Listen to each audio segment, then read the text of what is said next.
The largest city in Canada and fourth largest in North America, Toronto is one of the most multicultural cities in the world. With over 27 million annual visitors before the pandemic, we were eager to see what all the buzz was about as COVID restrictions really loosened last summer in 2022.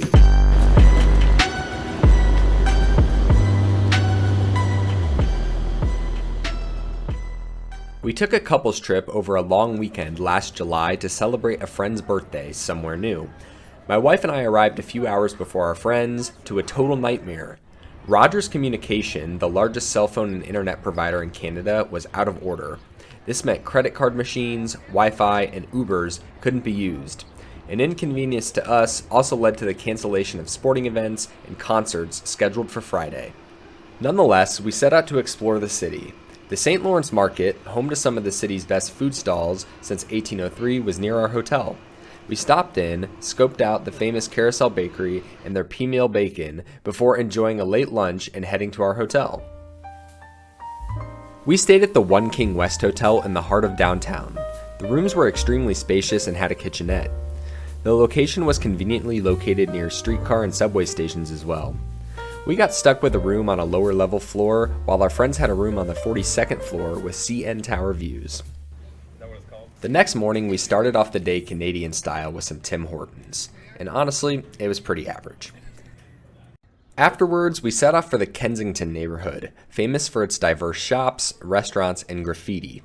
Toronto is home to a population representing more than 200 distinct ethnic groups, and Kensington and the nearby Chinatown neighborhoods are some of the best places to experience this. Kensington was quirky, artistic, and colorful, but early Saturday, after the city ground to a halt, wasn't the most energetic time to visit. Regardless, we enjoyed the vibe, the shops, and some sweets from a Colombian grocery. As donuts and candy weren't the most nourishing start to our day, we decided to get an early lunch in Toronto's Chinatown at the legendary Mother's Dumplings restaurant. We indulged on dumplings, rice, and smoothies, and even saw how the dumplings came together with a glance into the kitchen. Sufficiently stuffed, there was no better place to go settle our stomachs than the 1,815-foot, 553-meter tall CN Tower, which is a top 10 tallest freestanding structure in the world. The blazing fast elevator, with windows, is a nervy start for some, but I was okay with it. However, I opted to skip the edge walk option, which takes visitors outside the safety of the observation deck and onto its roof. The views inside were good enough for me.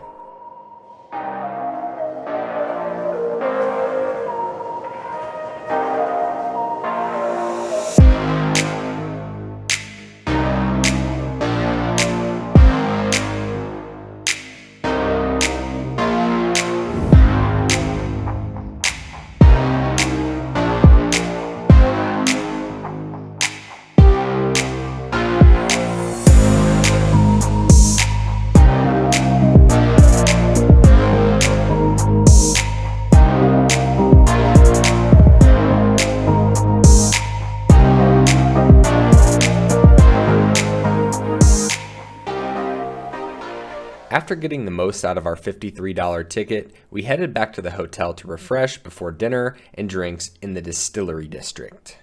Did he say La Cantina? I don't know what he said. I couldn't understand. For me, the Distillery District had an awesome atmosphere. The cobbled streets, which vehicles aren't allowed on, coupled with great bites and beverages, should make this a must-stop on your Toronto trip. It was definitely one of my favorite things we saw. Being in the Distillery District. I'm ready for some beers, bro. No doubt, no doubt. We enjoyed drinks at the Spirit of York Distillery and dinner at Mill Street Pub, but there are a ton of options here. I will link the district's site below. After a long day, we went to bed and rested up for the morning. When we woke up, we set out for the West Queen West neighborhood, which has been recognized as one of the best in the world. We enjoyed brunch before walking through Trinity Bellwoods Park and the Sunday morning market which was set up there. The park and neighborhood had some beautiful streets, but like Kensington, might have been better off to visit in the evening when it was more lively.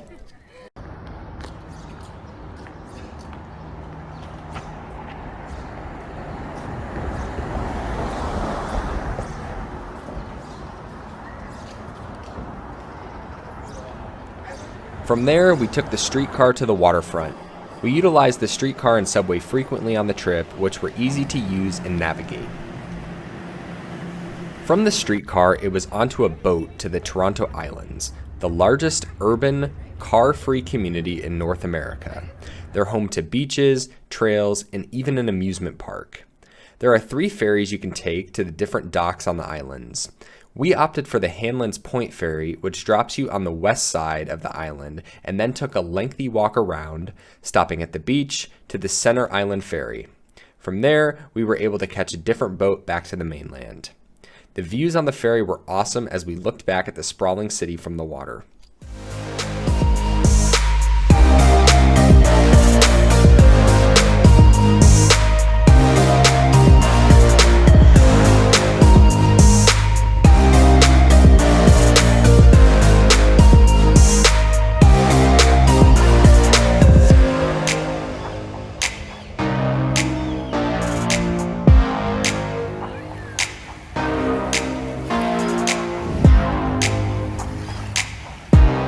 The islands were a great place to enjoy a late morning walk, and can imagine it's a great spot to spend even more time on a nice summer day.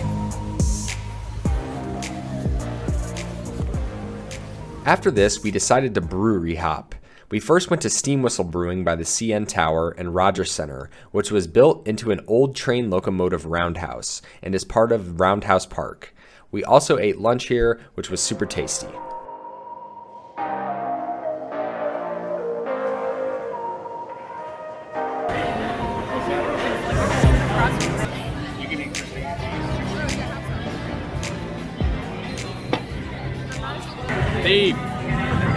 From Steam Whistle, it was to the nearby Amsterdam Brewery on the waterfront, before walking to the Stacked Market.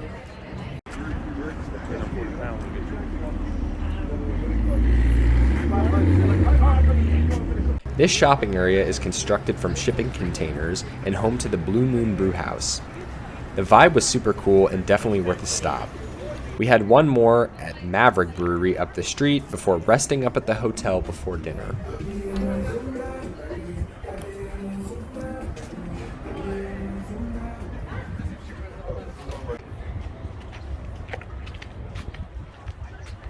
We had dinner and then a few more drinks at the hotel to wrap up a great weekend.